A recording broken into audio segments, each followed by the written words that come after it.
అందరికీ నమస్కారం అండి. ఇది అరుణాచలంలో ఫస్ట్ గుడి లెట్టై వినాయకుడి గుడి. ఇద్దరు వినాయకుడు దొంద గణపతి అంటారు. ఇది మిడిల్లో ఉండే గణపతి కాణిపాకం లాగా స్వయంభూ మూర్తి అండి.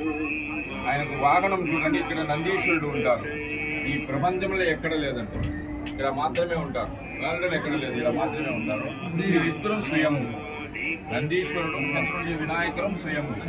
పెట్టి స్థాపనం చేసేటప్పుడు సెంట్రుండి మూర్తికి చెవు కొద్దిగా భిన్నమైంది. భిన్నమైతే పెట్టకూడదు. స్థాపనం అయిన తర్వాత జరిగిన వల్ల ఎత్తకూడదు. ఏం చేస్తాం, పక్కన ఇంకా ఒకటి పెట్టి దొంద గణపతిగా పేరు పెట్టారు.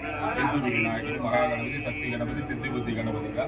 ఈ పక్క సుబ్రహ్మణ్య స్వామి ఉంటారు, ఆయన తమ్ముడు ఉంటారు. నందీశ్వరుడు దొరికిన వాళ్ళు నందీశ్వరుడు పెట్టినారు.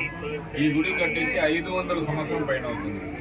కట్టించి ఇతన వీరవాగు శర్మను మా తాతగారు వంశపారంపర్యం తలములు పూజ చేసుకుంటారు.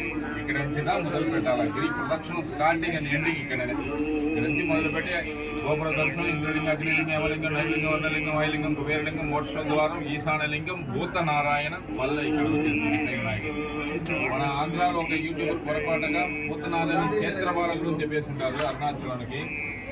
ఇక్కడ క్షేత్రపాలకులు ఇద్దరు అమ్మవారు, ఒకటి బిడారి అమ్మ, ఇంకొకటి దుర్గమ్మ. ఆయన పెరుమాళ్ కొండపైన ఉండే అతను ఎట్లా ఈశ్వరుడికి వచ్చి క్షేత్రపాలకుడిగా వస్తాడు, పొరపాటు. అందువల్ల ఆయన చూడాలా, లాస్ట్ చూడండి.